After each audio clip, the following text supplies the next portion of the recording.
И какво за хора, аз съм продани.bg и сега съм тук на село в обрасалия ни дом с трева, видите какво чудо е. И сега ще режем ейоно и него. Чакайте да го оголемя. Чакайте малко. Ето го. Ще отсеча това с ето тая мънинка манарче де. И сега прекосяваме тая голяма трева. Ужас. Сега не знам изобщо как ще снимам докато цепя, ще е малко трудно, но нищо. Това всъщност не е за дърва. Не. Чакайте. Ще държа с лявата, защото с дясната става всичко. И така. Започваме ето с този връх. Започваме. Ето там. То няма да се вижда, нали, много добре. Много е трудно. Ягле!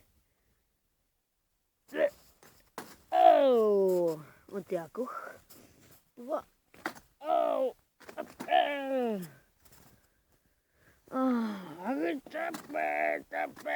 Тапе. Не можем.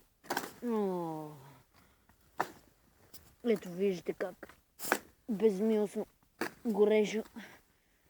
Ако е с двете ръце би било по-нали добре по-връче свършен, но сега снимам. Както ви казах това пъти, вече няма. Виждате, че е лепач. От лепкащата трева ми се залепи ето това глупаво нещо. Много е досадно. Ето и още едно. Боже. Другата година трябва да окосиме този двор. И сега продължаваме ето с това.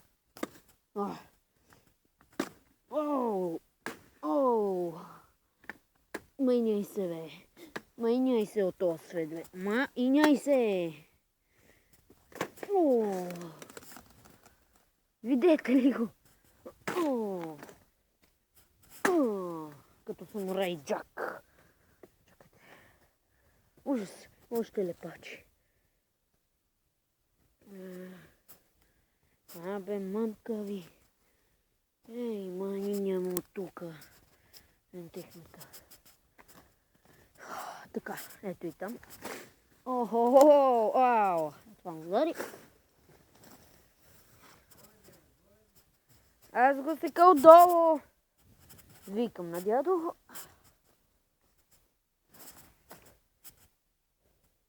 Майко, мила. Така мога да го изпредна. Че те пром... Отива назад. Че да пробваме Исус. Той е връх. Няма... Стана нещо, бе. По-късно ще снимам как се бръли орехи. По-късно отивам на Видин и там с amp.bg ще снимаме друг клип.